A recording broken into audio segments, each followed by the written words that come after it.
What's up, sports fans? It's your boy Mike Lang, one half of the infamous Intelligent Hoodlums. And if you're like me, you're preparing for distance learning for this upcoming school year.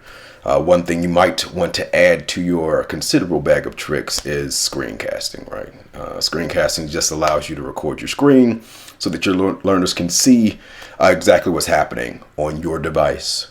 As whether you're creating a tutorial or you're reading a story to them, or some other reason why you want to display your screen, it's an invaluable tool for that 21st century educator. So there are tons of options out there, but by far, and I don't mean by just a little bit, I mean by far, Loom is my favorite. All right, Loom is a boss product, and by boss I mean just a top level, fully loaded, very powerful way to screencast. And while you don't have to have a ton of technical ability, there are some things you need to know, some things you need to set up, and perhaps some pedagogical things you want to consider when considering using the product. First, let's look at setting up your account. All right, so if you are a teacher or student, you have access to a free Pro Loom account forever, ever, which is really dope. You just need your institution's email to sign up. In order to find that information, you go to loom.com, Loom.com, go to pricing. When you go to pricing, you're going to go down just a little bit. Quite a bit, actually. And you're going to see where it says, are discounts available for education? You're going to click there and follow the instructions that are there. When you sign up for your account, it's going to prompt you to add the Chrome extension to your Chrome browser if you happen to be using that. Great idea. Allows you to very quickly record the screens that you happen to be on if you're using the web browser. So perhaps you're going to do a unit in which students are going to show their mastery by making a cartoon about the American Revolution, for example, and you're going to use a tool like animatron. You might need to walk them through a tool that's unfamiliar to them, help them avoid any pitfalls that might happen, show them how to export the project, etc. So once you have that Chrome extension added to your Google Chrome browser, you'll see that rose up in the top right hand corner. All you're going to do is click, and suddenly, ta-da, we have the ability to record the screen. And now we have some decisions to make. You can do screen and cam, so you can actually see your cam just like I'm doing right now in your screen. You could do just your screen by itself and just the cam, so they can just see you. You can do the full desktop, so everything that happens to be on your desktop, or just the current tab, that would be the animatron tab in this case. Your microphone, it's going to show if it's working, that audio is working, and then the start recording button is there. There are also some advanced options there. So I've got a Meteor mic attached to my computer. So if you have a additional microphone that you want to utilize, just make sure that's the default. You can change that. You can use a photo if you're going to do the screen only. So my photo's there in the bottom left-hand corner. You're going to show the control menu that's there. You can turn that on and off. So you see that control menu is now off. And you can decide whether or not you want the countdown menu to happen. All right. In terms of when your video is finished, it will also show you notifications. So it'll allow you to know if someone left any comments on your video, which is really awesome, or how many people have viewed it, liked it, etc. Just like kind of a YouTube-ish type feel. It's another reason why I really like Loom over the other screencasting options. Let's kind of look at our video. It's going to pop up immediately. We'll see it, and it kind of is reminiscent of a YouTube-like interface here. And it's the reason why I like Loom better than all the other screencaster. It has its own ecosystem, and that ecosystem gives you a lot of freedom to get your information to your learners. So you can change the speed at which you're going to watch the video. So I'm just going to keep it at one time here. Great. It says the entire duration of the video is 56 seconds, which is awesome. It's also going to default name my video. It's going to do that based on the website I actually recorded on. And so Animatron is an animation maker. I'm going to rename this very quickly. So, I'm going to say Introduction to Animatron as my first deal there. Great. It's going to say my name there and also the date, which is awesome. Also going to tell me that no one has viewed this video yet, and there's no unique views either. But the very first thing that really hit me about Loom when I first started using it a couple years ago was it will embed or suggest that you add as your first comment a link to the website that you recorded on. And this works for Google Sites, Google Slides, Google Docs, whatever. If you're on the site and it has a web address, it is going to suggest as the first comment, yo, why don't you put that there? What's the benefit to learners? You see my video and then you have exactly the very first comment is a link directly to that. So if you've lost the link, you don't know where you need to go, that's there. So I'm gonna go ahead and just click and you'll see that link goes inside of my comments really quickly, and we're off to the races. Post. So the comments are also great for another reason.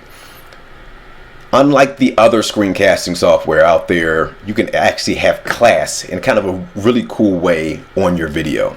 Students can ask questions, respond to ideas right on your video here, and at particular points of the video. So if there's a particular place where I was confused, I didn't understand or whatever.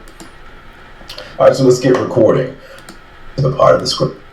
You'll notice that the timestamp there changes. So if I had an issue at second 21 and I comment,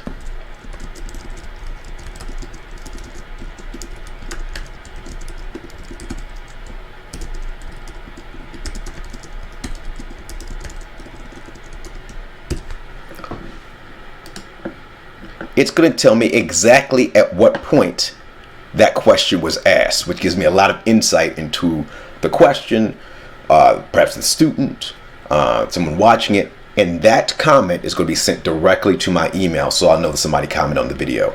Again, I like Loom because it has its own ecosystem in that way.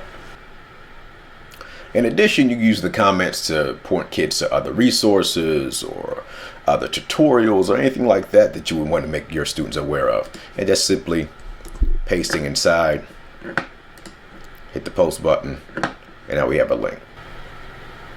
So comments, really powerful, but also privacy, right? You might not want the whole world to see your videos, and so Loom does have ability for you to control that.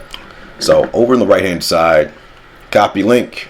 You can post it wherever you need to, Google Classroom, Canvas, whatever LMS you happen to use, Schoology. You can send that link directly there. You can also just invite specific people to watch the video. So if you had all your students' emails, you can simply batch email them and they would be able to see the video, or just add a password and password protected, which really has some cool applications in your classroom if you want to kind of gamify it, if you want to allow students to go at their own pace, but you hide the password in the last paragraph of the book they're supposed to be reading, so then when they get to the last page, that's the password to the next video.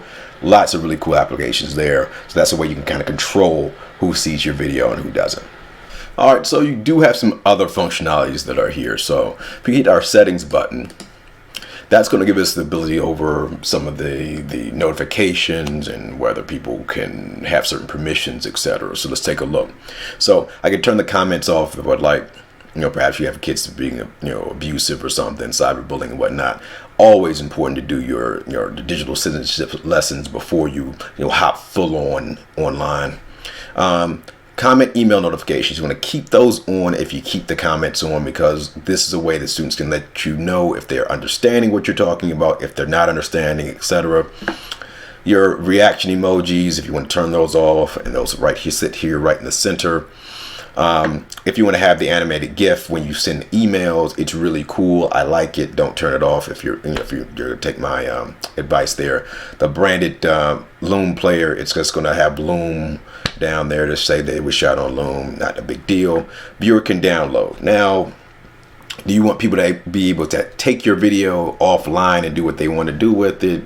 Totally up to you. You might want to turn that off if you don't want kids downloading it or anybody else. But perhaps if you're doing a professional learning video for other teachers, they might want to be able to download it so they can keep it on their desktop to watch it without an internet connection, and show analytics to the viewer as well, right? So down here where the video views are, do you want your viewers to see that or not? You can turn it off if you want. So I'm going to turn it off. Save.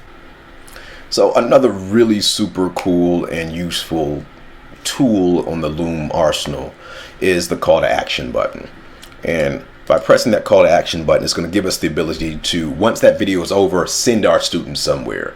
Really nifty. If you want to utilize it for, again, asynchronous learning especially, being able to send the student to a particular place after you've done your direct instruction via video, really powerful. So let's check it out. So say, again, they watch the video, they have the tutorial, perhaps they haven't looked in the comments to see the animatron link that's there.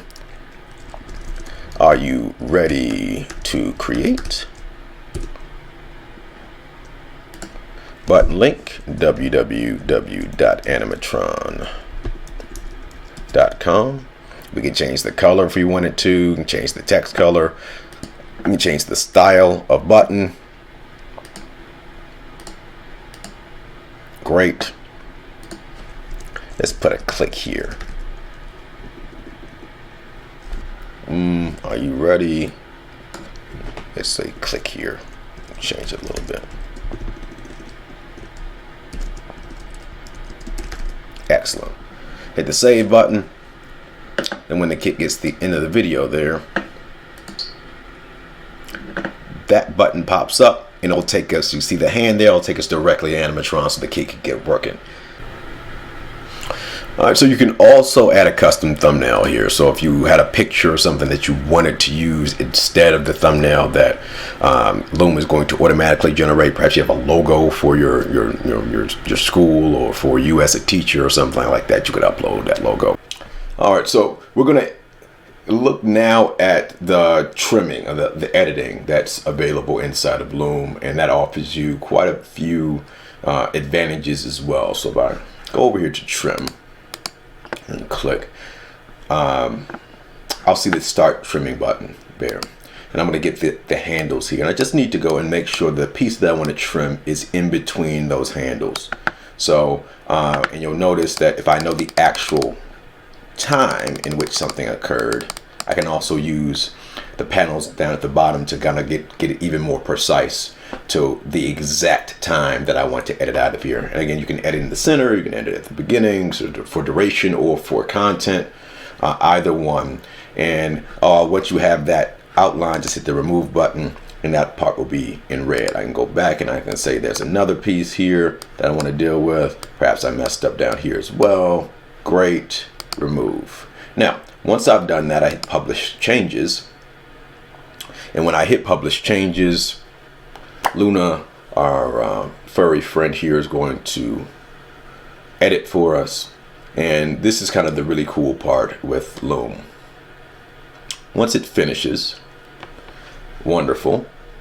If I play my video, you will see that there are pieces here that are in green. And those pieces there, all right, inside the interface here, if I'm dragging it to the part of the screen that would like, you'll see that it skips. This allows me. It skips those pieces because those are the pieces that I edited. So excellent. What if I totally made a mistake and I'm like, oh my goodness, that's not what I meant to do. It doesn't sound right. It's messed up or whatever. I can go back to trim and go back to revert to original, and it will pretend that, yo, you didn't do anything. Really, really cool scenario and workflow, given that, again, there are times you're going to make mistakes. You're going to want to edit them. There are times you're going to make mistakes editing and you want to go back to the original, and you can do both with Loom. But there's some other things we can do. So we have the ability to download the video. So if you want to download it, you can do that. You can copy that video and throw it in the trash, but you can also share it. And you can share it via link here. Share it via a link GIF. So it's going to kind of, if you notice in the background here, this is playing over and over again. It's looping. It's going to play similar to this. It's just looping back and forth. You can embed it. So if you are using like a Canvas course, you can embed this directly into your Canvas course. If you have a website or a Google site that you're utilizing for your teaching, you can embed this directly into that Google site or that website. So you have that ability as well. You can tweet it, you can put it on Facebook, and you can email it directly from this interface, which gives you a lot of variability in terms of how to get that to your user. So I've continually mentioned kind of this ecosystem idea, right? And again, this is the reason why I think Loom is the best product on the market to do this for your distance learning. If you look here at the very top, it's going to say My Videos, and this is going to be it's a video that I'm just going to leave online. I'm going to go to My Videos, right? And you're going to see I have 2 videos that I've had there, right? Got a lot more videos, but just have 2 videos that are visible there, right? So let me make myself a little bit bigger here. All right, great. Now, I've got some folders up there, and those folders can be utilized by just hitting new folder. Perhaps I want to, have all the tutorial videos for a particular unit, particular idea, particular concept, a school year, what have you. I can build that deal. So let's just say unit 1 for right now. Great. All I have to do is take my video and drag it up, and it goes directly where that needs to go. All right, great. Don't see any more videos. Great. I'm going to click inside here. And so one of the things I can do now is I can share the entire folder of videos rather than the videos individually.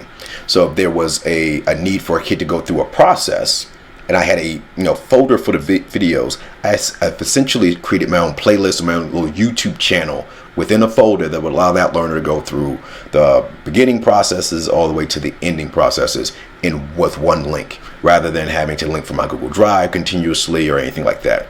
Really, really, really a powerful way to allow learners to work asynchronously, to work independently, but at the same time leave you comments throughout any video that they're watching. And it's just clicking it and the public link will be there. All right, cool. If you want even greater abilities, if you are a Mac user like myself, you'll be here to the More button. There is a desktop app that allows you to draw and do some of the things that like Screencastify does. You can do that with the downloaded Mac app. In addition to, Loom also has an iOS app. So if you want to go and record your screen or yourself on your phone or your iPad, you can do that as well. And it is a wonderful tool because it has that duality, that dexterity to be able to be used on your computer, on the web, and also on your phone or iPad. So Loom, definitely the tool I'll be using to do my screencasting. So there you have it, sports fans, a very quick walk through Loom and why I really dig it. I think it's a tool that every teacher should be at least familiar with. And you have your Screencastifies, you have your Screencast-O-Matics, your Camtasias and things like that. So there's plenty of tools out there. I love Loom because, again, that YouTube-like functionality without having to put my things on YouTube. Have my students have a playlist of videos they can walk themselves through, or teachers, when you're doing teacher tutorials or things like that, that don't live in my Google Drive. I don't really like a ton of tools that have access to my Google Drive. That's all on the web. I can link directly to things without any fear of invasion of my privacy, we'll say. So that's Loom, man, and I really dig it. We're going to be doing more videos in this series, and kind of looking at distance learning and some tools that you might want to integrate there, and some strategies as well. So for Mike Lang, one half of the Intelligent Hoodlums, I'm signing off, and we'll catch you the next time.